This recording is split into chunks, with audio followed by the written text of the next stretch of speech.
YouTube. Hopefully we'll be going live and hopefully everything will work out technology-wise. Hopefully, yes, we're live officially, which is so exciting. I get to put this up because we are officially June. Take the honey and run. I am just blown away. We have already read so many books. We still have a few cozy conversations happening before the end of 2025, obviously. But I am so excited to talk about this book with these two lovely ladies, both of whom are returning guests. So I'm pretty sure you recognize their beautiful faces. Both of them are also very active on social media. So if you've, I'm going to pull up both your things just to show everybody. We have Angela Cox, who's Wheel and Wool. I mean, she has just the cutest knitting patterns, and she makes me wish that I knit more. I mean, you are so talented. I mean, I bow down to you and your creativity. And she has the Etsy store, and I include her links down below. Same thing with this beautiful lady, Lori Leaf. She is so cute. Look at the little hat. Did you make that one yourself? I did. I thought you did. I'm going, that is the cutest photo. I'm proud of you with that creation. Both of you are so talented. I almost feel like we needed a knitting book for the pair of you because you're just so creative. But instead we're doing bees and we're talking about honey with Take the Honey and Run. But both of them have been here before. You probably remember how much I adore them. Both of them, I have both of their links, Instagram, and I know Lori has it's a link tree, I'm pretty sure. I have all their information down below in the description box. And for those who are new, I'm Angela. So everything you see, I'm other Angela. I'm Angela Maria. So I'm including the Maria tonight, especially because we have Angela Cox. So we don't want to get confused. So typically I have to go by Maria anyway, because there are multiple Angela Hearts out there. So to keep everything straight, I throw in the middle name. So thankfully my mom gave me a pretty one. So thank you, Mom. But anyway, so I'm everything behind the Cozy Mystery Book Club. And tonight I'm joined by these two lovely ladies to discuss Take the Honey and Run. And hopefully everyone seems to have enjoyed this book thus far. So Angela Cox, she already said she enjoyed it. Lori, did you enjoy our June book? What did you think? Yeah. Yep, I loved it. I read it first like a year ago and then reread it last week. So you're a fast reader. You blow through stuff so quickly. If you haven't checked out her Instagram, she has so many bookish recommendations, from cozy mysteries to romances to mystery mysteries. So I'm not surprised you read this one relatively quickly. And then I believe Angela over here, other Angela Cox, I believe you said you gave this 5 stars. So you really enjoyed this book. I did. I think this cozy had everything I was looking for. I mean, I posted the polls and I'm going to go check and see right now. So right now, 46% of people gave it 5 stars, 42 4, and only 12% for 3 stars. So that is a pretty well-received cozy mystery. I'm kind of thinking that this one has hit a nerve with some of the readers. People seem to have really enjoyed it. And there are so many comments popping up. Oh my goodness. I'm just kind of need to go pull this up. Let's see if I can do this. So there's this beta function with StreamYard. So hopefully you'll be able to show the comments and pull them up and keep them up. So there's a new thing going on. So hopefully it will work well for us tonight, because so many comments and so many people deserve shout outs. But it looks like people so far are enjoying the book. But you said it has everything. What is it about this book where you're like, it has, was it the love and was there one in particular that pulled you in? I think it was the amount of, for the love interest, was there one that pulled me in, or just anything? No, just one of the storylines. You say it has a little bit of everything, because even the best friend, Evie, is the baker. Then we have the return to hometown. I mean, there are so many different cozy components that I think we're used to. It's almost hard to focus on just one and say, this is the one that drew me in. I was just curious if there was something in particular that you're going, no, this was my favorite storyline from the book. I really liked the quirky characters and the humor, like the stepping in the toilet. I was cracking up, and it happened twice, which made me laugh even more. So I liked that part the best. The two girls, so my favorite part with that wasn't even the falling in the toilet. It was before they fell in the toilet. I should say Bailey fell in the toilet with her foot and then getting stuck in there. So the best friend Evie came prepared with her little sleuthing kit, and she decided, no, we're gonna wear wigs. We're not gonna be just dressed like cat burglars and all black. No, we're wearing wigs just in case we get caught on CCTV. I'm wearing this bright blonde hair, and you get this choppy mullet red hair for no reason. Like, for some reason, I just love that. I thought that was hysterical. And that's even before you have the physical humor, but I am right there with you at that moment. So, Lori, was there something that really pulled at your interest? Or you're going, this is my storyline. This is what I enjoyed the most? I mean, the whole thing, but I loved how it started. Like that immediately, trying to get around the slow car, and it's because there's a cow in front of the tractor. I just love that scene, and it just set it out right away. Like, oh, who is the Sawyer guy? I like him. So we have so much to talk about when it comes to Sawyer. I was mentioning to this before we went live. So I always post the question, is there anything in particular y'all want to talk about? And I don't want to get into the spoiler or jump ahead too far, but everyone seems to have a theory if Sawyer is Daisy's father, because Bailey is a single mom and she has an adorable daughter named Daisy. And if you've been here before, I have a dog named Daisy. So I was very happy to see the name Daisy in print. My little one may or may not say hello at some point in time, depending on how much she's invested in that particular treat. But I love the name Daisy anyway. So Daisy's father is not mentioned, and people seem to want to know if Sawyer is the father, and that seems to be this ongoing question that we're going to have to talk about either now or later. But Sawyer and his entire backstory, people in the comments, what did you think? I'm kicking it off to both of you. So were you there for the love interest? Because this is a second chance romance because he went away, but he's also the sheriff, so we have that cozy mystery component. I mean, the sheriff love interest is a staple in this subgenre. So what is it about Sawyer drew you in? Were you rooting for him, rooting for her? What is your opinion on Sawyer? Kicking it off. Definitely. Yeah, I loved that she already knew him and that when she met him, she just knew him as Sawyer. So then when she met him as sheriff, it was really hilarious because she kept saying, we have to call the sheriff, we have to call, and then his phone starts ringing. So that was just perfect. And I just loved his story of turning around his life and, coming back. He kind of could have had his own little cozy mystery spinoff, going away and returning back to his hometown, overcoming everything with his dad. I was hooked for sure. Lori, you're nodding. You're like, I'm right. I'm everything she's saying. Yes. Everything she said. I always love second chance like romances, so I love that was worked into this mystery. But yeah, everything about him. I loved his character and how they interacted and everything. Apparently, I'm slow on the upkick. I didn't even think about him being Daisy's dad. Like, That seemed to be I always try and post the questions a few days in advance in the Instagram stories. So if you guys are ever on the Instagram account, you'll always see that little red circle, like something's going on up there. So I always post that question prompt of if there's something you want to talk about during the live stream. And I think I got at least 5 or 6 different people saying, who's Daisy's dad? Is Sawyer Daisy's dad? And I'm going, okay, I wrote it down and then I posted that same prompt again. And then 6 other or 7 new people said the exact same thing. I'm going, we really apparently have to talk about this tonight because that was on everyone's mind with that one particular. I felt like the author was very sneaky, sticking in that folder kind of towards the end when everything was getting wrapped up. I'm like, oh, this was so good. And then she put that in there and the birth certificate that lists the father's name.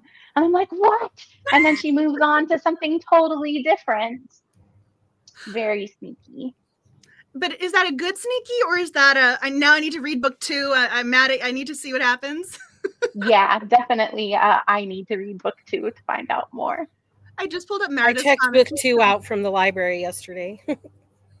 Oh, so you're invested. You are going to read book 2. That's always one of my questions if people are going to read book 2. And it looks like most people have already started book 2. I'm curious. My library only has access to Hoopla through the end of June. And then they're getting rid of it. It's like, no. So it's like, I got to hurry and listen to this while I can still do it. Oh, that's going to be the best motivation to work through the TBR, though. I mean, whenever there's a deadline or something, I just usually end up binging or work. I mean, that's an excuse though to get all of the books. I'm trying to be positive. I've been working it's horrible. It's devastating.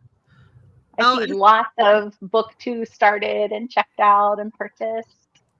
I just saw the comment, Jess loves cozy. She loved the quote unquote Hive group. That was so adorable. Also, in case you haven't noticed, I am full on decked out. I did the yellow nails for Honey. I have like my little bee behind me, the shirt. I'm wearing like a honeycomb necklace. I'm decked out in bee gear. And so I love that the bee theme continued. So it wasn't just Granny Bee, it was the Hive was her friend group. And then they had other little fun bee puns in there. So it was throughout the entire book. Like I just love that they were called the Hive for some reason. I just thought that was hysterical. Did you like the Hive? I mean, we have one questionable member who we can talk about later, but did you like the idea of the Hive for the most part? I did. I was a little overwhelmed at first in chapter 1. I was like, so many people. How am I going to keep them all straight? I wrote down their names and like listed who they were. But then as the story went on, this author did such a great job of making sure that you knew who everybody was and making them so full of life. I love the idea that they were all behind her, and when they all got together to be Granny Bee's alibi, I think that was the perfect way to introduce the Hive. I mean, she had so many people willing to lie for her. It was one of those, take which alibi you think is gonna work the best. And he knew they were perjuring themselves. He knew that. I mean, but what are you gonna do about that? Everyone loves her. Yeah, I loved that group in that. I mean, that's like the ultimate goal when you're old, is to have a big group of friends like that are always there for you. But also the secrets that they held, like every one of them's dating the mayor. Yes. Our particular murder victim was extraordinarily unlikable. Let's to be polite. I mean, I've been very upfront. I like it when you have a murder victim where you're going, okay, everyone has a motivation. There's a fun, I mean, you get to look at all the different suspects and you don't really mind that they're gone. I mean, yes, murder's sad, but you don't have a character you're crying over. And I was not crying over this particular character. No, and his nephew was so equally despicable that it just added to him. Yeah. Can we just acknowledge his first thought process with his uncle dying is, I want his money, I want his house, I can't have his house yet, let me steal his loafers. Yeah. What? And then he's wearing the stolen shoes when the cop comes to talk to him about the death. He's still wearing what he stole. Oh. Yeah. Creepy. But that's the thing, though. He's almost the too obvious suspect. So was he actually yours or no? No, he was too obvious. Like, we've read too many of these books. We're not falling for that. I knew it wasn't him. Although the hallway part at the funeral, I was like, well, maybe this is a trick, you know? Maybe it really is him. So I started to doubt myself towards the end. But yeah, not Werner. Oh, I just saw this comment. Why in the world was Olive attracted to the nephew? Yes. Oh, she can do so much better. I know. Plus her cute name, Olive Green. She should have somebody with an equally cute name. Maybe now that she's going to work at the cafe, is it Mateo, the brother? Oh, true. Brother? Yeah, maybe they can get together. I didn't even think of him and her. That would be a cute relationship because he's also, he liked Bailey, but she wasn't really reciprocating.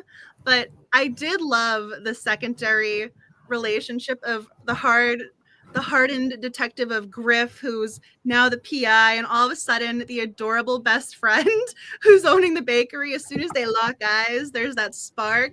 He wants to stay after to help clean up because he wants to be around her. That was a cute little romance that I wasn't really expecting, but I was there for it. It was really great. I was hoping once Griffin showed up that he would have more of something to do with the plot. So having him with Evie was really great.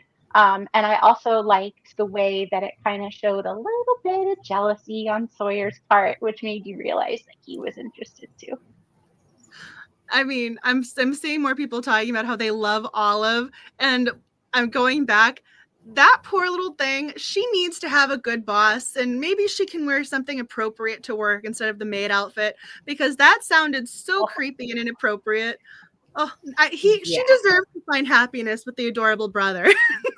especially because she sounds so cute with her little frog slippers. It sounds totally out of her personality to have to be like.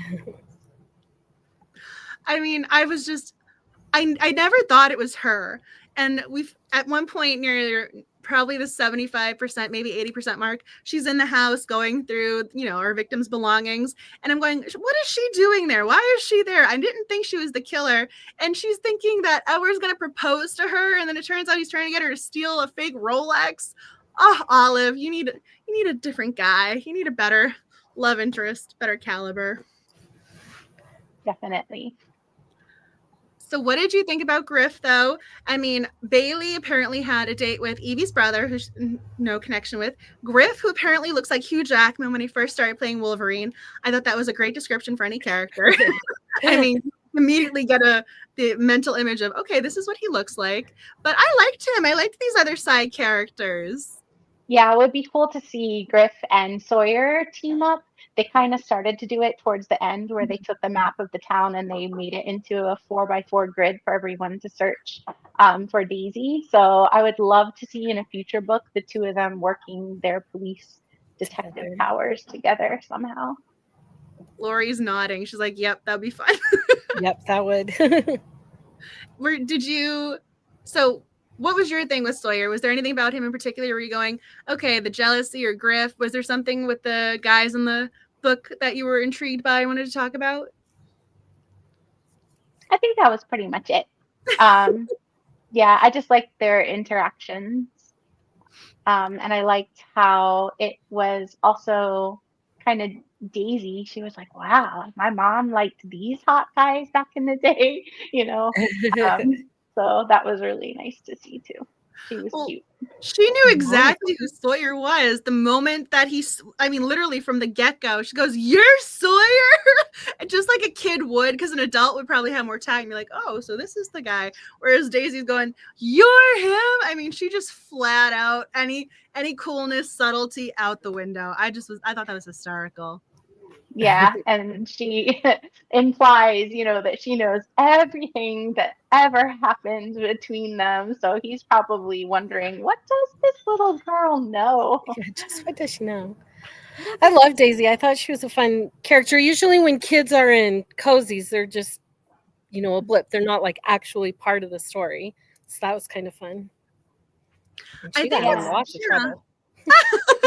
I was going to say, I think when it comes to children and cozy mysteries, I was almost going to say they need to be treated with kid gloves because sometimes they can be written so that they sound so much older than their age. But I mean, she tried to keep it so that she did sound 12 years old. So I kind of got to tip my, you know, imaginary cap to her going, she still sounded like her age demographic. She's kind of looking up at Griff with hearts in her eyes, like, oh, he's this big, strong man, but you know, nothing's going to come of it. But it's still cute that she was crushing on him. And yeah, she's got the dog as her kind of friend because she hasn't really met anyone in town yet. Like she felt like an actual 12-year-old to me. It wasn't one of those, we're going to write a 12-year-old who's going to sound like she's 35 with multiple advanced degrees and everything else. You're going, okay, she was well written for me, not just in regards to the mystery, but like as a character. You guys are both and the fact that she was totally a 12-year-old who's using technology kind of like Griff is doing, but in a 12-year-old way to look up information and help with the sleuthing was perfect.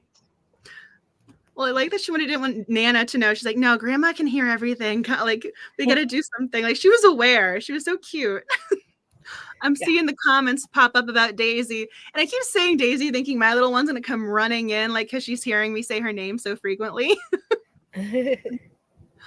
So, yeah, she definitely got herself into a little bit of a conundrum, shall we say. So first of all, I appreciate the fact that we have a character who suffers from actual panic attacks, and it was handled in a nice way where the boyfriend, or the former boyfriend, I should say, Sawyer, the love interest, is so supportive of her.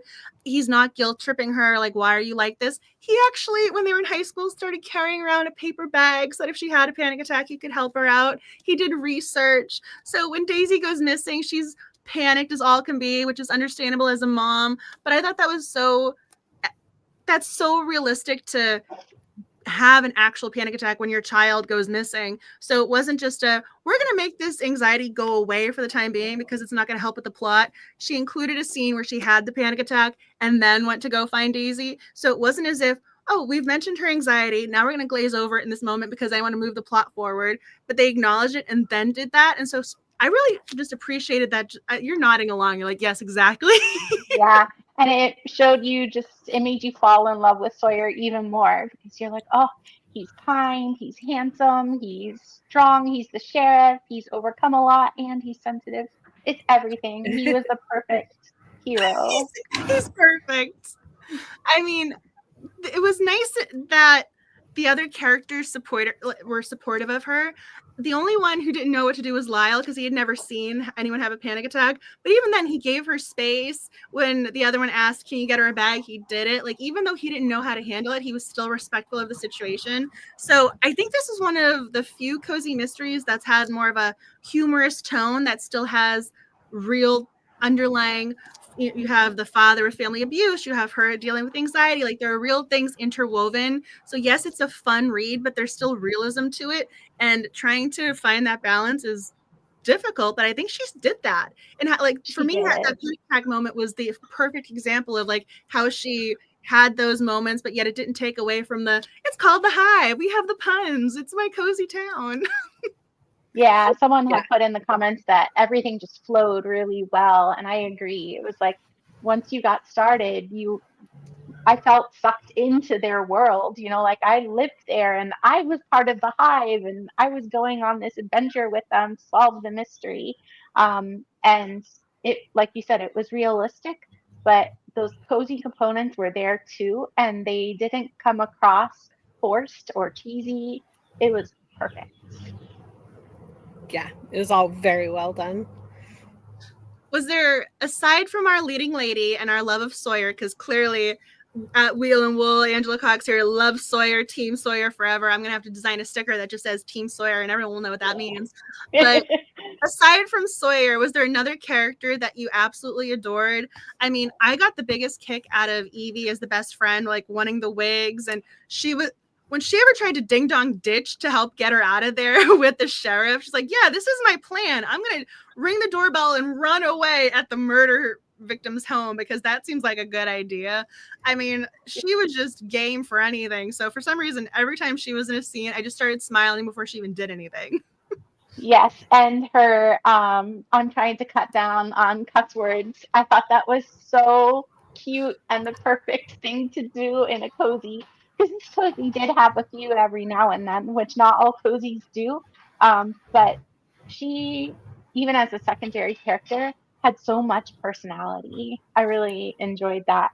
I'm trying to think if besides Evie, I don't know. I'm gonna see if there's someone else who I really enjoyed. You're a Granny B fan, the way you said Granny. I loved her. She's a kick.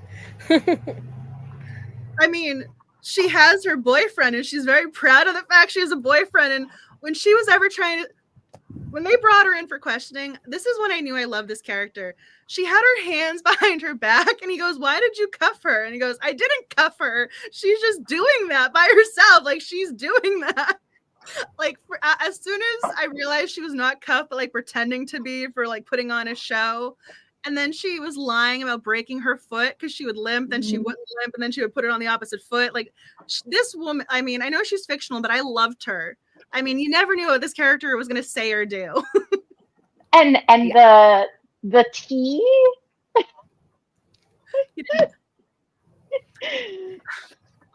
I liked it when she goes, I was driving, so I couldn't enjoy it. That's why I'm unhappy right now. Yeah, it was really good. Yeah, she is a kick. I love everything she did to try to get the girls back home again. Oh, so you will be attempting Rose's pastry recipe. Yes. Granny B apparently was keeping them well fed. So I love vanilla. I mean, for some reason, that's one of my go-to when I do the vanilla latte. Vanilla and hazelnut are my go-to. And she had her vanilla, vanilla pound cake or something. And I'm going, okay, is this one of the recipes in the back? Because they had that multiple times in the book. And it just sounded amazing. I know that this is a fiction book, but I'm going, I really want to eat that. Yeah, I was checking out the recipes too and thinking, how much honey do I have? My aunt has honeybees. So, I could have unlimited honey supply, but they all looked really good. someone in my library book had put a dog ear on the Granny Bee's Honey I'm Home Hot Spiced Honey page. So whoever read this book before me was definitely interested in that one. And there are a few back here, so I'm just going right to the back of my book as I try and angle it. So yeah, I thought that sounded great. I mean, I'm also, I feel bad saying it, like I'm a little bit of a picky eater, but I liked the sound of these recipes. Granny Bee's honey banana bread, the whipped ricotta cheese dip. I mean, everything here you're going, this sounds amazing. It's probably all the calories in the world, but I'm okay with that because it's going to taste delicious. We're good. It's all natural. It's honey and banana. But now we need a beehive. Hoe cake with honey sauce and marshmallow frosting. That is a sugar rush. I mean, yeah, you better not try and eat this before you go to sleep, because if you do, you are going to be up the entire night. Even the crispy honey cookies. I mean, everything is the honey. So, I mean, clearly I'm trying to go for the honey theme, but yeah, they really included it throughout the entirety of the book. And I was trying to do this so that we could see the comments. I don't want it to cover Lori's beautiful face. Let's see if we can do that. Yay. Okay. Let's try this now. Just so the comments can keep running and show them right there. I didn't want them to cover Lori's beautiful face. And you have the beautiful background behind the lovely nature, because you get to be outside in this nice weather. We had a power outage. I was going to say, unlike many of you in the comments, we're 75 here today. Maybe. I'm like 75 right now. Maybe at midnight. That's why you're outside and enjoying the beauty. Meanwhile, I'm like, turn up the AC, and not Agatha Christie AC, air conditioning AC. See how I because we're cozy people. Oh, people! Yeah, I really want to try the banana bread too. I love banana bread, but banana bread with honey sounds even better. There are so many comments. I almost forgot to mention all of the comments go towards a giveaway. So every comment is equivalent of one giveaway entry. So at the end of the night, everything is archived. Every comment tonight will go towards winning a copy, thanks to Kensington Cozies, a paperback of An Amateur Sleuth's Guide to Murder. So I just want to make sure when I see all the comments, even if I can't post them up to, to the screen, or I don't see it or give you the shout out in the moment, I just wish I will be going through them all later, because you guys are really commenting and I love it. It makes me so excited to see people commenting like they really care about the book and the cozy mysteries. They have so much to say and share. And at least we're not alone with the heat waves. I mean, this is the other thing, right? We get to fall into a fictional town where it's a beautiful place. You want to go spend time there. We had the brownout today because it was so hot. Everyone's AC was overpowering the grid. I think it got up to 106 or something. It was nuts. Oh, that's why I'm glad you're outside being okay. I don't even have air conditioning. Oh my. That would be We're going to get one this year. Well, you have Claudia just posted snow in Montana. That's where I am also. So we did have snow on Sunday. Wow. And it was like 92 days before that. Oh, I'm just seeing. So I love that it was so you were pleasantly surprised by this one. Well, you were feeling bummed when you started it and it totally picked you up and you just loved it. Oh, Joseph's Cozy. I'm so glad you enjoyed the book. Oh, that's so sweet. I like that you're able to find other people. You're like, I'm an MT too. That's so adorable. I mean, meanwhile in Massachusetts, it's horrid. So one of my random notes. So we didn't really talk about this, but Bailey, our leading lady, our sleuther, is a mystery author. And whenever we have a mystery author, immediately my first go-to is always Jessica Fletcher. Like, is this a Jessica Fletcher homage? Is there going to be some sort of Murder, She Wrote reference? But I mean, that was not the case here, and I'm fine with that. I mean, it's just my brain always goes there when it's a mystery author who's solving a fictional crime. But she wrote 8 mystery novels, and Sawyer, he knew and read all 8 of them. And he was apparently the inspiration for some of her hunky characters, which I thought was great. But she's a mystery author, so I just wanted to make sure I threw that out there, because that's a really interesting combination of coziness. We have the friend who's the baker. We have the grandma with her bees. We have the mystery author moment with our sleuther. We have the return to hometown. Like when you say she's checking off all the boxes, she is really checking off all the cozy mystery boxes. Both of you are. Yep. There was a librarian. Although, should we start doing spoilers when it comes to said librarian? Well, you know, as a fellow librarian. Well, he drove her to it. He drove her crazy. She even forgot. I mean, she gets bail at the end. They put her on house arrest temporarily for her bail, so they don't consider her a threat to the rest of the community, which was kind of hysterical. Yeah, I think they even said something like, "Oh, small towns" or something like that. Like that's the way this town is. After like the new mayor showed up to help her and vouch for her, and all the Hive and. I like this comment. It had a little bit of everything, but didn't feel forced. That's saying it perfectly, because sometimes it does feel like there's the checklist of, okay, I'm going to try and get this in here, and we have that. But the flow of it all, I like the way that the natural way it was combined. That's the key with the good writing there. Yeah, most definitely. Even I think humor can be really hard to do in a cozy. And even there were parts where I didn't expect funny things to happen, like at the funeral, and they did, and it just was very natural. Like I could totally see that happening in real life. So I just saw this comment. At least there's books in prison. Like this woman had no problem going to jail. She's like, yeah, I can catch up on my reading. This is totally fine. I read that part out loud to my husband, and he's like, what are you talking about? I'm like, it's a murderer. She's gonna relax and read in prison. At least I have a library. And I loved like her whole, you know, when she confessed everything in the whole event. It's like, oh yeah, I would just toss that EpiPen too. I'm with you. Well, when she ended her soliloquy of, this is why I did what I did, but he wanted me to get rid of my cat. That's the main deal breaker. The way she kind of put that little cherry on top of her statement, I lost my mind. She's going, he didn't like my cat. I'm going, yeah, okay. Everything else could have been forgiven, but that was the straw that broke the camel's back. I mean, in all fairness, if you don't like my dog, I'm like, you're not going to be my significant other. Like, in all honesty, I mean, the pets, they are your children. Like, but you knew that going in. So he was very upfront about not liking the cat. So I don't know why all of a sudden that should cause his murder, murder most foul. But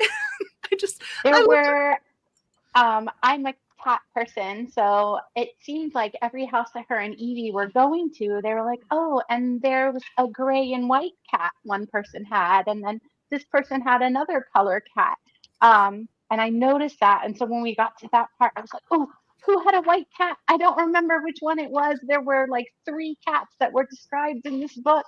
So I thought that was also very well done, because I took notice of those cats. I'm looking in the comments. Apparently, people did not solve the mystery. And I basically ruled certain characters out. I'm going, it's going to be one of these 3. I didn't know which of the 3 it was going to be. I mean, she was still on my list, but I basically did not want it to be one of the aunts or one of the sisters. And I mentioned this before. I kept getting them confused. It was Astrid or Aster? Astrid? Aster and Marigold. I kept getting them confused.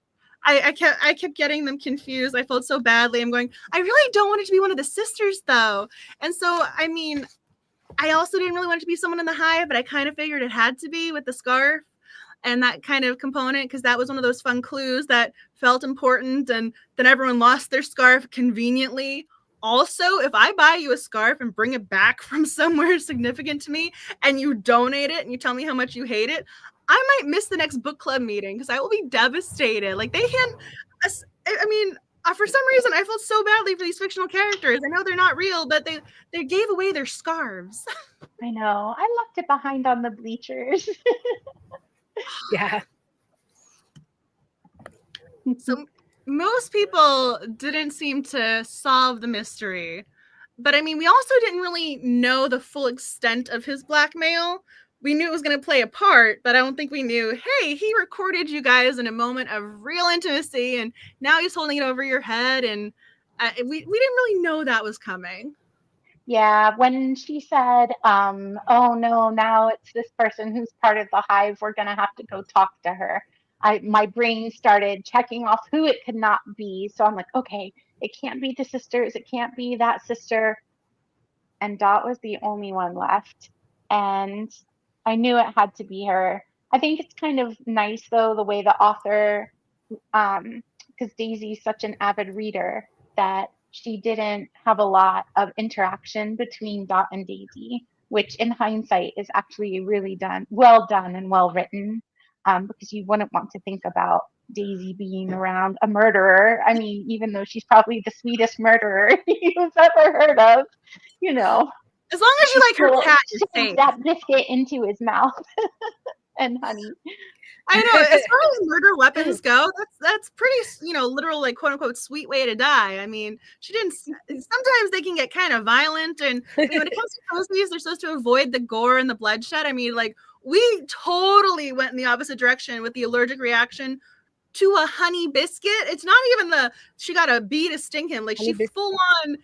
I mean, I thought that was hysterical, because that whole reoccurring definition with cozy mysteries is like no blood, no on the page violence. I'm like, yeah, shoving a biscuit in the face really doesn't qualify as violent. Like, yes, it's an aggressive act, but as far as murdering, that was a first for me. I mean, I've seen allergic reactions. I mean, I think sometimes it's the peanut allergy, but usually it's not the bees with the honey. I mean, that was a new one for me. Yeah, it was, and it worked out really well with the plot line. I liked it. Made it fresh and fun. Was everywhere. I love the mayor's assistant. I was so glad she wasn't guilty, and her folder was returned to her. Mama Rocks 2.0. I almost forgot about her, but I liked her as a character. And it's so weird to say you like a character who embezzled money, but she returned it, first of all. She felt terribly about it. So even though she did something bad, she tried to offset it by making amends, because even when she returned the money, she apparently paid interest on it. So she did something bad, but she didn't have like the worst intentions in the world. Like, she did want to come clean and do everything right in the end. But I felt badly for her. And when she was trying to do the email newsletter, I'm going, oh, sweetie, like, I know you're fictional, but I want to help you with it. Yeah, her first meeting where she's in the office and they just hear words and things flying everywhere made me instantly love her. I mean, you also kind of got to give her credit for tolerating this guy on a regular basis. I mean, she must have a real good sense of humor to deal with that guy. Just saying. Yeah, I think she said she had, 3 years until retirement? She was probably like counting down the days of like, okay, how many do we have left? This guy is driving me nuts. I mean, hopefully the new mayor is going to be nice to her. And again, she's going to have healthcare for the rest of her life after her time is up. But yeah, I was rooting for her. I didn't want it to be her. And if it was going to be her, I was going to be a little on the sad side going, oh, I was rooting for her to get like a happy ending at some point. What about the wife with the fox stole at the funeral? So, yes, thank you for bringing that up, because I actually almost forgot about that moment. But that was such a fun, random inclusion. I didn't see that one coming. I thought like this was a legit wrench being thrown into the plot of there's a secret wife, because that's something with Agatha Christie that pops up where you're going, wait a second, they were married in secret and we just didn't know. And all of a sudden the will that we thought is now null and void. She was a weekend in Vegas. That wasn't even legit. I mean, that was hysterical. And then she goes, well, I did actually pay for everything, didn't I? I did pick up that check. He said he was going to get it next time and he never did. And then she goes, see ya, peace out, I'm leaving now. I mean, yeah. It was almost like whiplash. Like, what just happened? But in a funny, great way. Yeah, in and out on her stilettos. It was awesome. Lori's nodding. What did you think of the wife? Well, I mean, just randomly, like, yeah, I want his money. I'm here now, and she's not even legally married to him. Just a weekend in Vegas. Not even like a Vegas wedding. Like full on, just a weekend in Vegas. I know, it's like, well, thought you added some good humor into it, and very much like, I mean, he's very much just like the nephew. Just Okay, there thank for you. getting some money. Well, I mean, yeah, apparently that's the only thing this guy is good for, his potential inheritance of like, okay, you're gone now. This is what we want from you.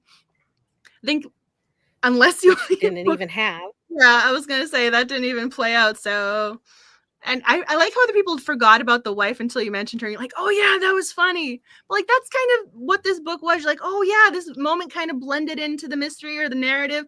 And oh yeah, that was a fun moment. I forgot about that one. I mean, I wrote down randomly with Daisy. So she's like, did he have a butler? Why? Because the butler always did it. Like these random little inclusions made it so much more entertaining. Oh, okay, Marta. I also shout out to Marta. Marta, Magical Mystery Class. I loved all the secret passages in the house. yeah. We have to talk about the passages. Lori, you were nodding first. The passages that stuck out to you. Yeah, it was just a fun element of. It just adds to the mystery of this guy and all the secrets he had. I mean, it played into the mystery itself, though. They ended up being important, and I think that was kind of the best way to do it, because having this fun little side of like, hey, there's a secret passage, like it has to lead somewhere, contribute something, otherwise it's just there for a hey moment. But I liked that, wait a second, he's actually filming us. Wait a second, he has this entire room dedicated to all of his VHS tapes because he went analog and not digital, which I also appreciated. So you're saying analog. I just thought that was great. I know that's a one-word inclusion, but the way he said analog. But they actually contributed to this guy and his creepiness level of the victim. Yeah, it made you wonder, and I hope it tied in really nicely. Yeah, and I hope in like book 2, do we learn more about what all they took out of that house, all the secrets that he had that they're alluding to. So I always have questions because this is how my brain works. And again, nobody thinks like I do. So when you have a secret passage, do you do it yourself? I mean, I'm not a carpenter. I don't know how to make this like, hey, we have this one little lever that's going to have the secret passage. And now I'm going to set up all my tech devices with my cameras. Like, did he hire someone to help him do this setup? I mean, how did you create this passage of shading? Like, how did you do this? Like, I want to know how this came about and if people knew he was doing all these weird shady things. Like, did someone in town, like a carpenter or a tech guru, know about this? Okay, Very thank good you. Point. Thank you for acknowledging the question, because again, my brain goes down these little rabbit holes of, did he make this passage? Did he buy the house with the passage? I mean, just saying. We had a friend once who had a secret passage in his office, and it was a bookshelf, and it pulled open, and he could go into the other room through it. So I think you can have them built. It seems kind of like this house had been around for a while. Yeah. So maybe that was kind of the old-fashioned style of it. I mean, I know priest holes were a thing with a lot of Agatha Christie novels. I mean, there are reasons why they pop up, but I think they said he had like a modern home, which is why I kind of, stayed in my brain. But it is something. I just saw the one about maybe he blackmailed someone into helping him. I'm going, that would be the best usage of like, I mean, that, like, talk about getting work done. I mean, that's one way to get your electrician to come instead of like 8 to 5. You're like, yeah, we're coming right on time at 8 a.m. Like, I'm going to blackmail you if you don't. Yeah, he definitely wasn't paying anyone.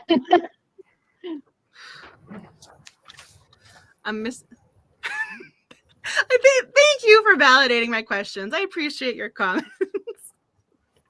I'm looking down to see if there's something else in the notes, but was there something you guys wanted to make sure you talked about tonight? A character, scene, line of dialogue?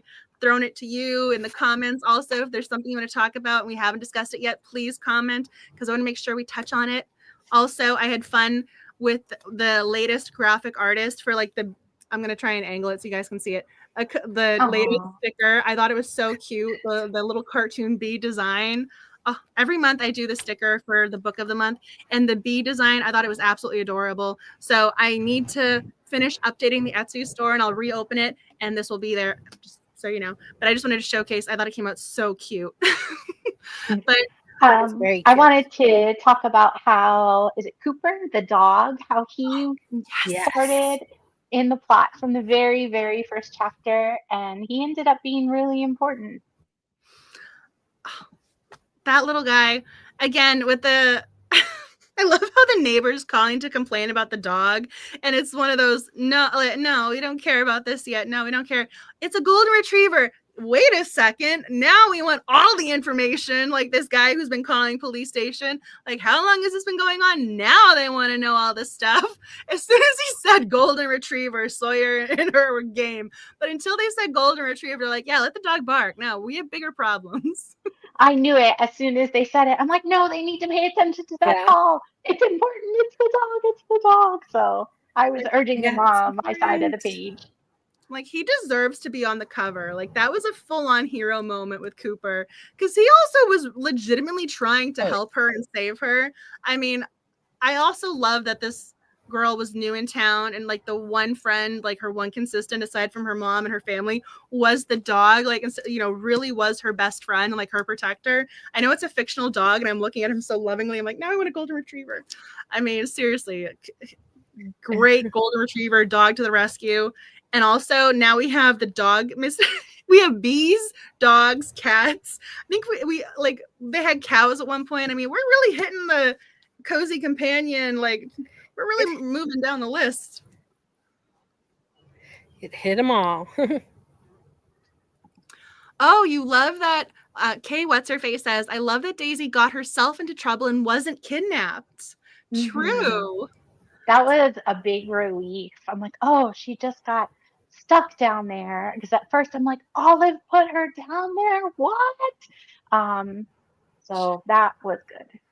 She did put, I mean, I also find it kind of hysterical and awesome that she was trying to be like her mom, sleuthing. Like, she saw Olive doing something suspicious. She heard her on the phone, and now she wants to follow her to see what happens. Like, she wanted to be like her mom in that way. I think she was trying to prove, like, hey, I can contribute to this mystery. Hey, I can help you with this. I thought it was so cute the way she's like, I want to be like my mom with this mystery and help her with Griff and the research. Like, this was another attempt to her to be a part of it. I mean, it didn't play out well. I'm not saying this was a great action. Like, that's totally something a kid would do. Be like, I want to be like my mom. I want to be like my dad. Like, I'm going to follow in their footsteps. Like, it was a cute moment in that way, even though it didn't go the way it was supposed to. And at least she was not in any actual real danger, just a lot of angsty, anxiety-provoking moments. Yeah, she definitely became an instant part of the Hive with trying to fit in with her mom. And again, like you said, it was just really realistic. It was nice. Yeah. And I mean, part of it also was like, oh, I'm not just a kid. I can go do this.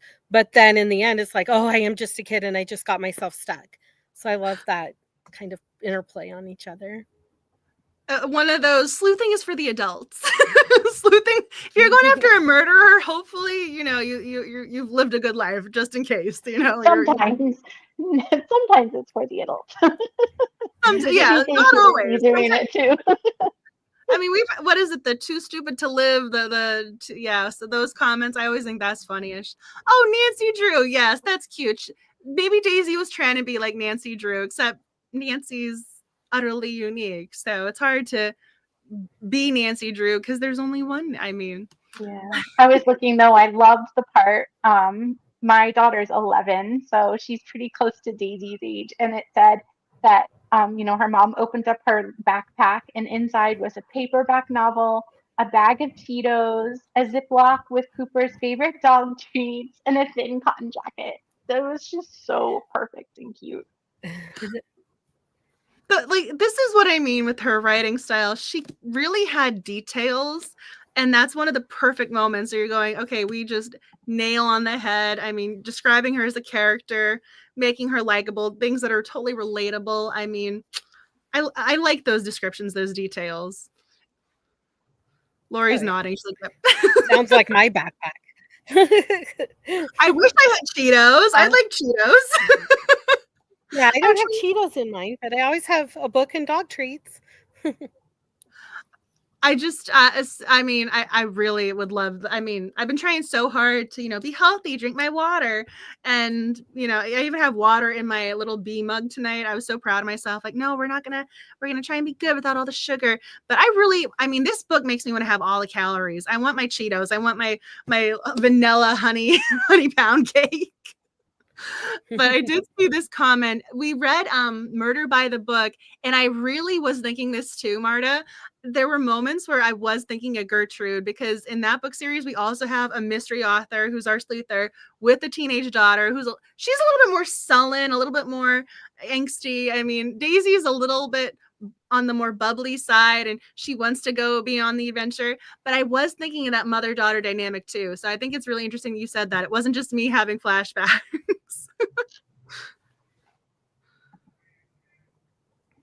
Oh, yeah. Granny B was was putting her family together. She really wanted to bring her home. So you got her rentals running out and Granny B wants you there. I mean, stars are aligning.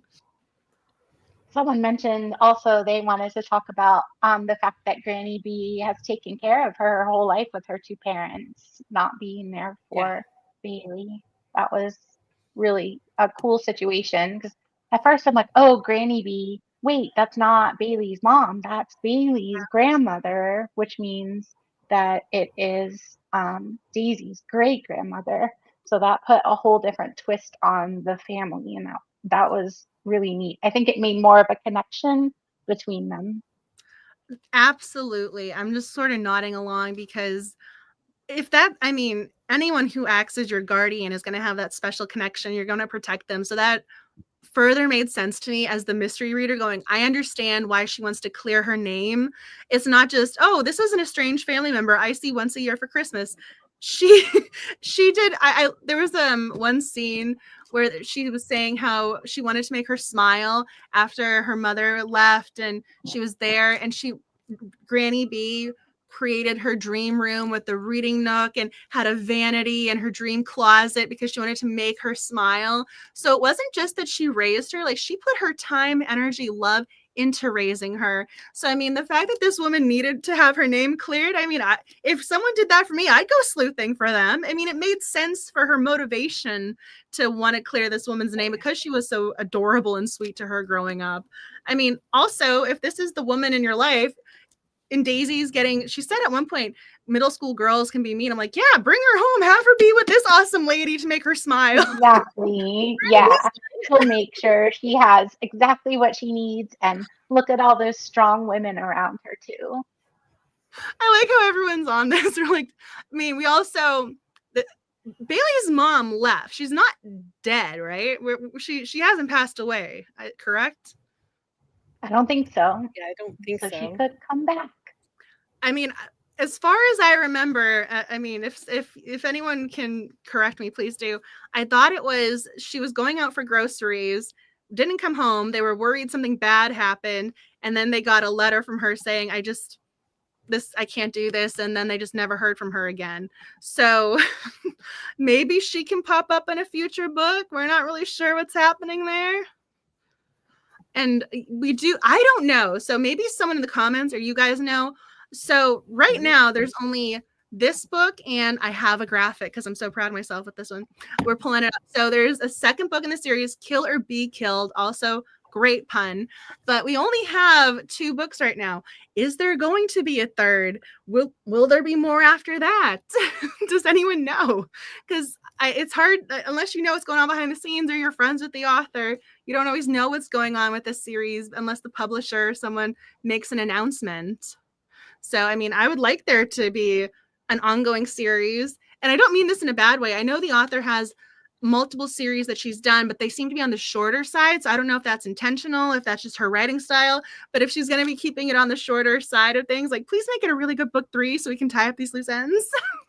Yeah, there's nothing worse than when you get invested in a cozy series and you're reading them all, and then the series just stops when it shouldn't. It's so sad. Sort of like another B. There's another B series over there by Nancy Coco. She only got to write 2 books in it. The Oregon Honeycomb Mystery Series. She only got 2 books with Kensington, and she said she might self-publish a third, but Nancy Coco has her publishing schedule. I mean, bow down to her. Her life is NaNoWriMo. I can understand why there hasn't been a book 3 yet, but I'm really hoping that this is one of those series that gets more than just the 2 books, because this is, I'm pretty sure this is, okay, yeah, Crooked Lane with their publishing deals, I think they actually typically do 2 books at a time instead of the 3 book deals that I think most of the other cozy publishers do. So I don't know if she has books 3 and 4 on the contract. We need to find out. Yeah, I agree with what someone just put. We need to explore the world of this book more. Yes, I'm not ready to leave this cute little town. I feel like I just really got into it. Like, I'm like, I know. Especially if book 2 leaves us on a cliffhanger. Like, no. I know. I'm going, oh, it's hard for me to want to pick up book 2 knowing it ends on a cliffhanger, because I'm not a cliffhanger reader. When it comes to cliffhangers, I need to know that I have the option to find out the answer. I can't do the cliffhanger. Harper Kincaid had her book. She only got 2 books in one of her series, and book 2 ended on a cliffhanger, and there's no book 3.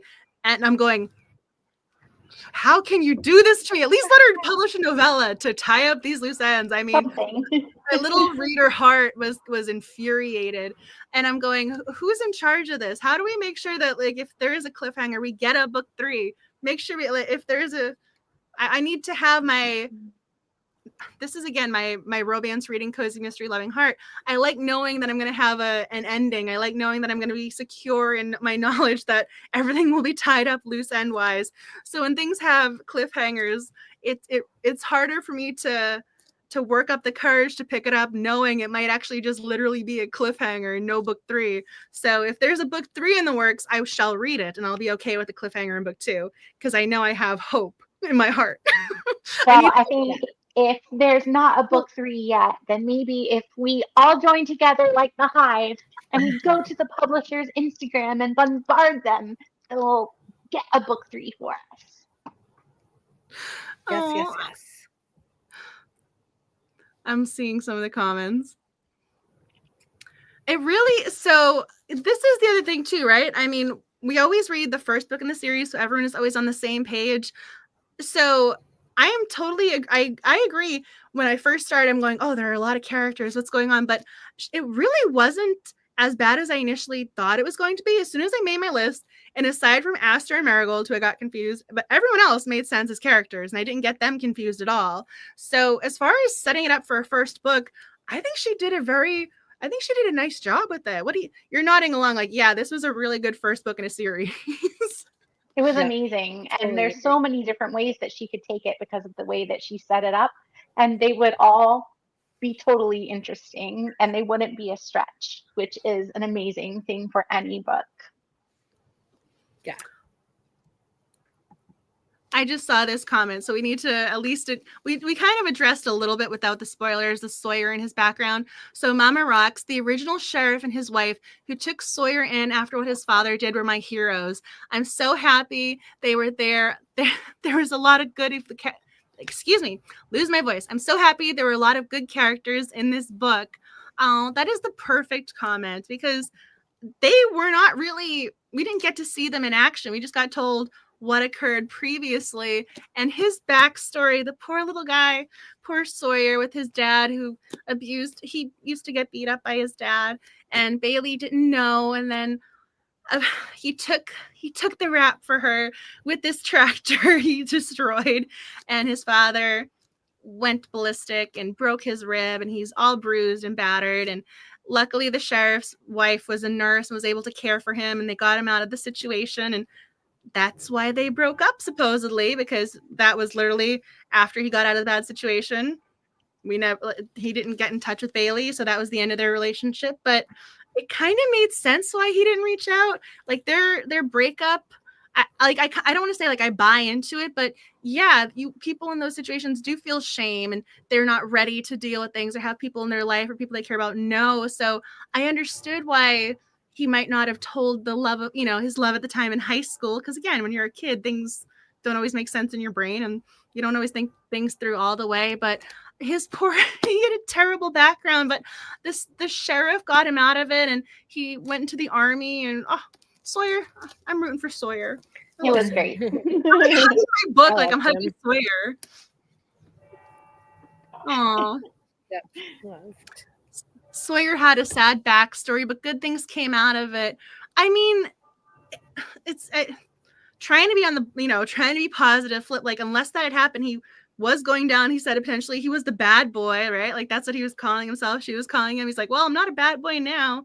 Like, he really did kind of do that 180, and he put himself on a totally different road because of that sheriff. Yeah, and people are saying when he tracked her down, standing out there with the flowers, my heart broke for him. Okay, this is the one thing where I kind of have, I'm gonna get nitpicky here for a second. He is a sheriff. He has access to records for marriage licenses. He can check things. He can look. His heart was so broken, he wasn't thinking logically. I mean, I can buy into that, but I'm just saying, I'm going, if you're able to look up her address, so you know where she's living, but is her name on the lease? Are they surely, is she a tenant or a renter? Like, there are ways to see. I'm like pulling on this thread a little bit where I'm going, okay, I mean, it was cute that he tried to do that, but I'm going, maybe he didn't. It's almost like you get 70% of the way there, and I like want to push him the rest of the way. Like, just make that a little bit follow through. Yeah, what Vicky said, love causes blind spots. It's true. Yeah, it is. And that's like such a common trope in romance books, that miscommunication. People just see something and assume it and never talk to the person. So I like how it played in here. But yeah, like, hello. Yeah, this is the whole, you kind of just got to go with it, or like it's the angst, or this is just how it plays out and we're along for the ride. I understand. I'm just saying, you have access to documentation. Like, you have full-on passwords to go get these things.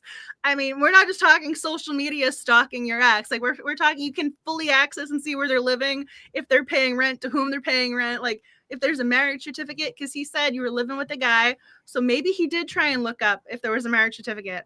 So I don't know, but the way he phrased it, you were living with the guy. So maybe he did look things up, and it just didn't show the relationship status that he was married to another man. I mean, he could. I'm just saying. I understand love causes blind spots, but if you're that in love, I'd like to think you'll follow through a little bit. But he did buy flowers, so he did try. That's right. Yes, and he did read all her books. True, right? That's got to count for something. He read all the books, and apparently he was the inspiration. What was the thought? Does he realize he's the inspiration for all the hunky like characters I've written? I'm going, I highly doubt he thinks that, but I like the way she thought it. Whenever the miscommunication trope pops up, I start screaming. Grace, Halloween, yep. That's my least favorite. Mine too. There are entire books where I'm like, if you would just talk to each other, we wouldn't even have a chapter 2. I don't do angst. Maybe that's why I was so annoyed, where I'm going, you didn't even, you drive all the way there and you just know you're done. It's that one little extra step. I understand love causes blind spots. I'm not going to keep repeating myself, but that was the one moment in their relationship I wasn't 100% buying into. Everything else I was game for. And it looks like other people are not there for the miscommunication trope. I write romance, so if everyone in my hometown read all of my books, I'd panic. That's fair. Meanwhile, apparently she said she was worried. She said what I said in the book, actually, which I thought was kind of, I felt seen with, if you look into my Google history, someone's going to be worried about what I'm looking up, because she was saying how she was looking into poisons, dead bodies, how to kill. I'm going, yep, that's the search history of a mystery author or a serial killer. It's one or the other.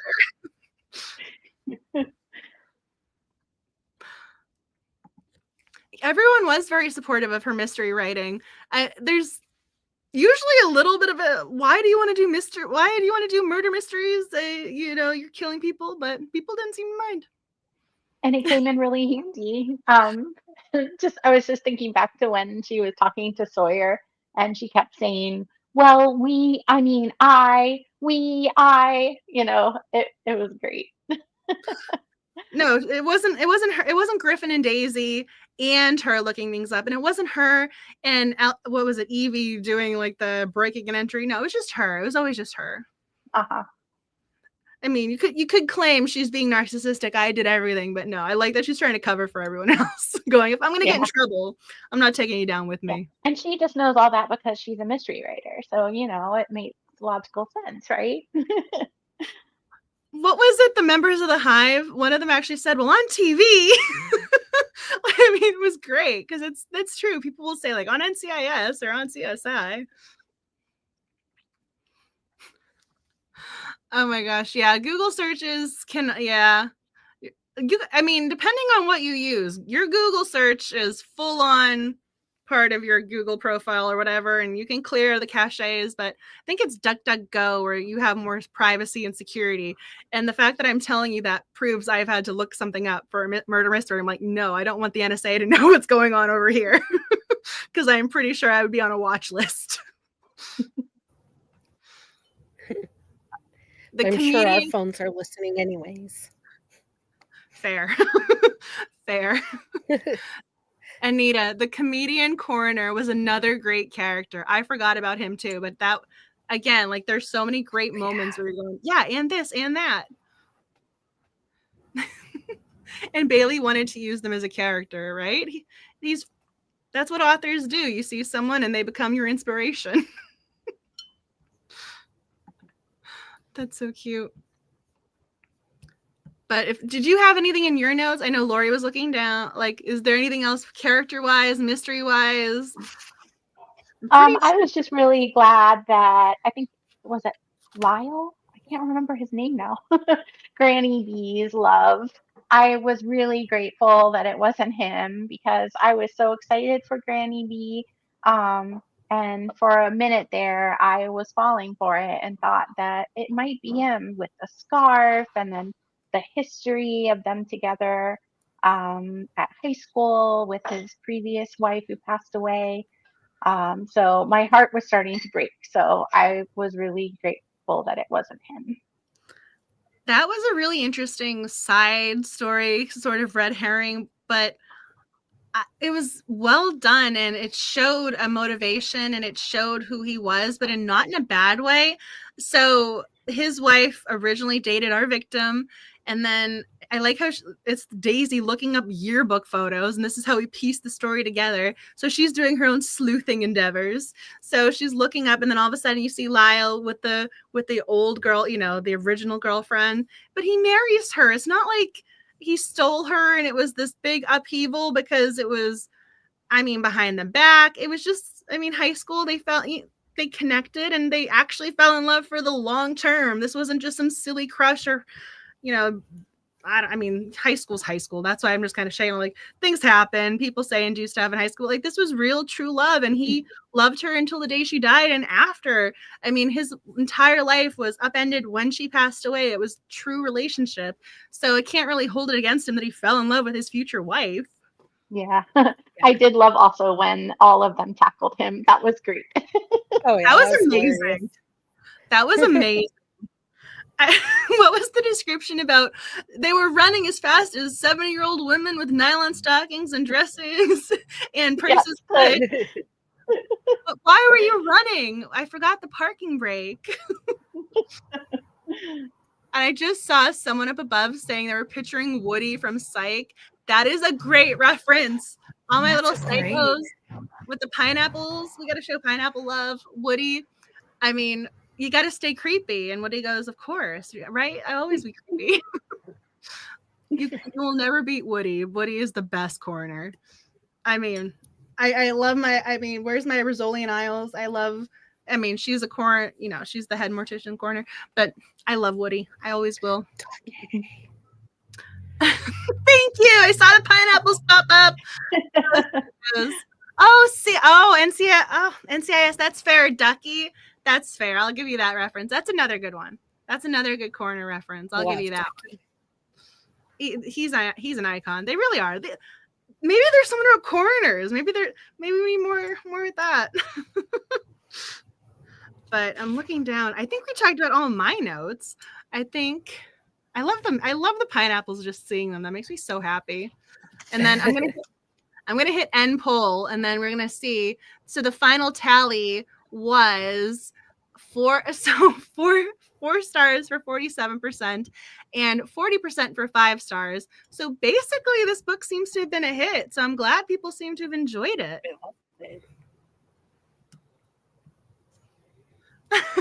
Is there really? Oh yeah, PsychCon. She had an adorable photo with the actual Psych cast. I mean, that's incredible. That's talking about dreams come true. Wow. I mean, as much as I love Sean, I think Dule Hill would be the one that I would probably be most excited about, unless it's Carlton Lassiter with Timothy Olmanson. Like, those would be my two where I would probably get very excited. But I'm trying to think if there was anything else.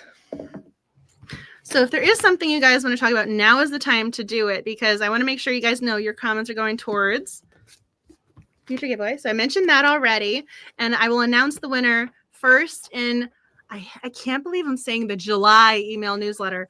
I mean, every month I'm like, how are we this far into the year? And it's just every single month. Right? I mean, even the fact that we're like this far into summer with the heat waves, I'm going, this is where we're at. I am in denial about that a little bit. Kay mentioned the sleepover, the alibi sleepover. That was the first super funny part where I was like, yeah, this book is awesome. I mean, the fact that, what was it? She said, yeah, I slept in her bed with her. You're going, that's a normal thing to say. I mean, of course we do. But I do want to, I put together a little graphic to show Lori's photos in the mix. I'm pretty sure I was able to grab it. Yes, it does. So if you guys do post a photo, please tag at Cozy Mystery Club, because these algorithms, Instagram, I mean, the hashtags are so difficult sometimes. So please make sure you tag the account, because they want to see your photos so I can give you a shout out like this, or feature you in the Instagram stories or the feed or the newsletter with the Sleuther shout outs. But I wanted to pull up and show you guys some of the photos that you guys shared, because they're so cute and I love seeing them. They make me so happy. And then some of the comments are, things to talk about tonight. And I think we did. So the possible dad, that was one of the reoccurring ones. So I only put 2 of them there. But we did talk a little bit about the mother-daughter relationship being a great dynamic. Amanda reads cozies. Was there anything else you guys wanted to add about Daisy and Bailey together, the sleuthing mother and daughter? I'm good. I loved them. The whole thing. Yeah. Oh, I'm seeing some of the comments. I'm missing some. Oh. They have lovely photos. Yes, I love being able to share and give you guys the shout outs you guys deserve. And then I try and share the photos to the Instagram stories in the email newsletter, but I always save all of the Instagram stories as highlights. So they're always there for after the fact. That's my biggest thing. Everything's archived, so you never have to miss. You can always look things up. So love those photos. That's why I'm just gonna pull it up again and showcase, because they're so cute. I mean, first of all, it's a beautiful book cover, so it was very easy for everyone to get inspired. But the granny square is so stinking cute. I wish I had the patience and the creativity to do that. I need to learn how to crochet. I know how to knit blankets and scarves, but that's about it. I could teach you. I had my yarn here in case I was feeling anxious. So I've been folding it and playing with it, but I haven't crocheted anything. But you never know. Angela. I'm looking down. I also. Hey, she's got knitting. So my project's a little farther away because I put it. I didn't want the dog to get it. I've been rhinestoning items. I've been doing rhinestone. Should I show you what I just did? My creative project. As you're showing me your yarn, I'm going to show you what I just did. Because I'm still working on it. It's a work in progress. But I've been I put my initials on my mugs because I told you I'm trying to be healthy. So for my water. Oh, that's fun. So rhinestones, not knitting, but still patience and hand coordination. Definitely. So this was mine. So you guys are knitting beautiful items, and I'm like, yeah, I'm taking something that already exists and we're putting sparkles on it. But hopefully it's kind of cute. Oh, thank you. I'm glad you think it's cute. let's see. I want to make sure I mentioned all of my little notes because the Instagram one is I always mention because I don't know what goes on with Instagram. I want to be able to see the hashtag in real time, but it no longer does things chronologically. And now even when it was non-chronological, I can't even tell if it's by likes anymore or what. So please just, it's Instagram. Gotta love it though. Gotta love it. Because that's where that's where coziness lives. But I did want to mention, I'm going to actually pull it up so you guys can email me or send me your information. If there is something you want to recommend for a future 2026, and I still can't believe I'm saying that, for a title for next year, a possible title for the voting, because what I'll do is I'm still gathering all the titles, and I know I haven't responded to all of the emails, but I've gotten quite a few of them. So I've gotten emails, and I'm going to pull up the cozy information. So whatever you want to do, if you want to direct message me on the cozy account or on my personal account, whatever you want to do, it's your prerogative. But if you have a title you want to recommend, please do. So as long as the book is the first in a series, we haven't already read it, it's available across platforms. So it's not just a Barnes & Noble exclusive or just on Amazon or something like that. And it's available as an ebook, audiobook, and paperback. Good to go. So you can see all of the previous titles over on thecozymysterybookclub.com. There's the hash, like with the /books right at the top, the heading. I am going to have to show you guys. I was trying to do this, and there's a reason why I'm sitting in a different location tonight with a different bookcase. So I'm trying to take a photo of every single book we've ever read, and I cannot do it for the life of me because the pile is too high and it keeps falling. So I keep trying to take it before it falls. So my current bookcase, I always sit in front of all of our cozy mystery books, and so that's usually what's behind me. But right now those bookshelves are empty because those books are in action. So there are a lot of previous reads for you to go through and see. But yes, that's why I'm in a different location. And you didn't. Yes, you were not. I was. So I'm glad. I think it's funny that you noticed that. So yes, this is a different bookcase, different section. So hence these ones are more romances. Although there is Liz Ireland up there because I love her. So yes, different location. But there are a lot of previous book club titles. Hence the lack of the other background tonight because I can't do the pile. It's too hard. It will happen. But yes, if there is I'm glad you like the 2025 titles. We have been I'm kind of impressed with, so every book club every book is submitted by, voted on, like you guys choose the books. I don't even vote because I don't want to sway. I don't even want to tell you guys what I want to win because I don't have any impact in lead in any way. I'm going, this is totally your prerogative, you're voting. So everyone who voted, you guys have really great taste. I mean, I have full faith in this book club because every month, I mean, I'm going to pull it up. So I also can't believe I'm showing this graphic. So I don't think we've had a bad book yet where I'm going, oh, I got to persevere. Oh, I got to get ready for book club. I've been very happy with every single pick thus far. I don't think I've had any major, oh, this is so hard over here. Oh, this is a DNF that I need to push through. I think we've been doing very well with our book club reads. I mean, yeah. Yeah, they've been really great. I've picked some stinkers on my own where I end up reading the first sentence of each paragraph just to make it to the end. You know it's bad if you can read and understand a book like that. I mean, I was going to say, what is that? What is that reading tactic that's going to have a name? That's amazing. Oh, I don't know. I made it up because I don't want to not finish it because I get so far. So then I just read the first sentence of each paragraph and boom, before you know it, I'm good. I mean, the fact that you can also comprehend that. Oh. I quit books all the time. I think as I've gotten older, I've been far more inclined to DNF because I used to be like, no, I got to get to the end. I purchased this book or I took this out from the library and it's on my official catalog. Like this is the book they think I'm reading. So I got to prove that I actually read, you know, no one's going to quiz you on a book you take out from the library. I mean, there's not like a take home. And if there is, we have other problems. But I mean, but it's just a mystery. Like I want to know who did it, but but I'm not invested in it. Unless, you know? Yeah. For a mystery, I will full on flip to the end sometimes and then go, okay, we're done. But I mean, for the most part, I think I've learned to be okay with like, nope, I'm good. I can move on to something else that's going to make me smile and be happy.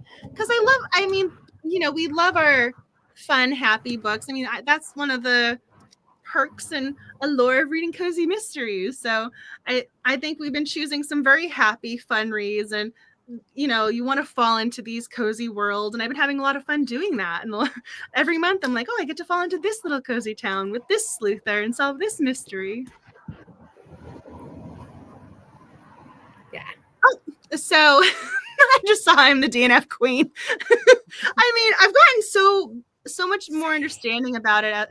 Before I used to persevere, but now I'm like, I'm not enjoying this. Choose something that you do. So I just thought I will answer with the when we vote. So what I did last time, and I'm going to do it again this time, is I'm going to create the Google voting form, and then I'll share the Google form link in the email newsletter on Instagram across all of the platforms. So hopefully you'll see it, and I'm going to leave it live for at least a month.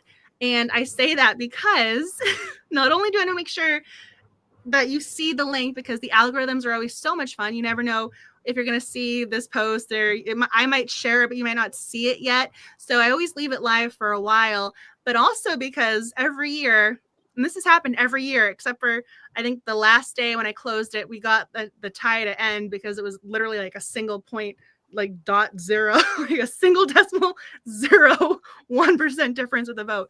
The voting can get very, very close.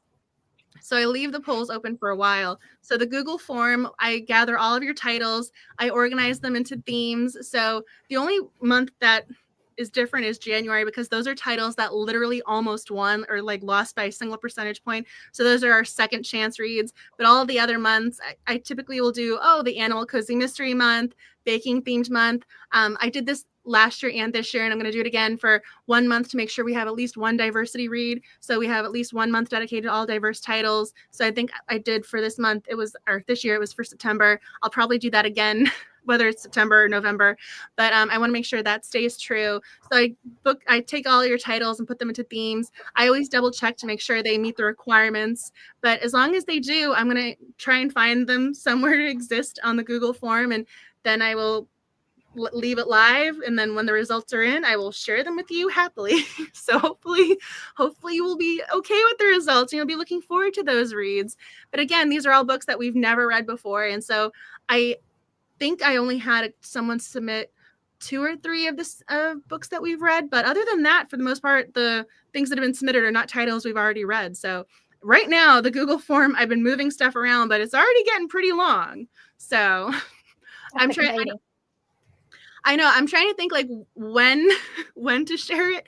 So I'll probably try and have it organized on my end for sometime in August. So I'll probably put it live in September, maybe leave it like live for September into October. This way, if there are questions or something like that, or maybe I'll do, September, last week of September into October. So probably in the fall. So it takes a long time to organize, but also to stay live. But I want to make sure you guys have plenty of time to vote, because that's my biggest concern with I know sometimes the email newsletter goes into the spam folder, or everyone has different things going on. So I want to make sure you get the chance to vote. So that's one of the reasons why it's live for so long. So hopefully that is a quick little rundown. I know at one point I had an episode for the Chatting Cozies podcast or the Cozy Mystery Book Club podcast where I literally talk you through the entire, like from start to end, of how it's evolved over the years. I think it's like a 20-minute episode. So I can always share that link too, if you want like a true rundown. You were very welcome. I enjoy doing it. It does take a lot of time to get things done. It does. Someone wants to buy a t-shirt for something. I think it was the life's too short to not read DNF. Or DNF queen, one of the two. I was gonna say I would buy that DNF queen. I think that's funny. Oh no, I would like. I'm glad you guys found your family. You're like-minded readers of the DNF. You're like, nope, these are my people. I'm a keeper. You guys are so cute. Oh yeah, that was cute. But did you have anything you wanted to add? Any last minute thoughts, questions, queries? If there's something about the book you wanted to mention, anything in the comments? Let's see. So I officially I get to do my little graphic where I get to do the check mark. So we are officially 6 down, which is kind of mind-boggling. So next month, it's going to be A Wicked Yarn by Emmy Caldwell. So I don't know if anyone's read the book yet, but hopefully you can get your copy, add it to your TBR, and read it before the end of July, which is I cannot believe we're saying July. So the last Tuesday of the month, every month, it's always book club night. So next month, it's going to be A Wicked Yarn. And you guys are both knitters. So maybe this should have been the book for you too. I think this is right up your alley. Yeah, I'm excited about it. Yeah, and I'm going to pull up because they're both adorable with their links. So both of you are on Instagram. I know, Lori, you have a couple other platforms. I know I have your link tree here. Angela Cox, Wheel in Wool. Do you have any other platforms that you're on aside from Instagram? Nope, that's it. Well, clearly based on my own love of Instagram, I approve. But regardless of the algorithm, I still love Instagram. I really do. Even though they keep changing things like the perfectly square image, now they've changed that with your grid. Everything is always fair game with Instagram, but I still love Instagram. I still do. Me too. Aw, Angela squared. You're welcome. That's cute. Thanks, Meredith. Oh, this is your happy place. That's so sweet. Oh, I'm so glad. That makes me so happy. So hopefully this book made you smile, and hopefully next month's book will make you smile too. Oh, that's the sweetest comment. I'm like, that's the best way to. I'm like, thank you for that. I'm trying to think if there's anything else I wanted to add. I think I told you guys all of my notes. I will keep you posted. The giveaway winner will be announced in the July email newsletter, and the email newsletter links are all in the description box. Both of their information as well as mine is in the description box. And hopefully you guys can join next month for A Wicked Yarn. But until then, please stay safe, kind, happy, and healthy. And in this weather, please stay hydrated and remember to take care of yourselves. And as always, happy reading, writing, and sleuthing. Bye, everyone.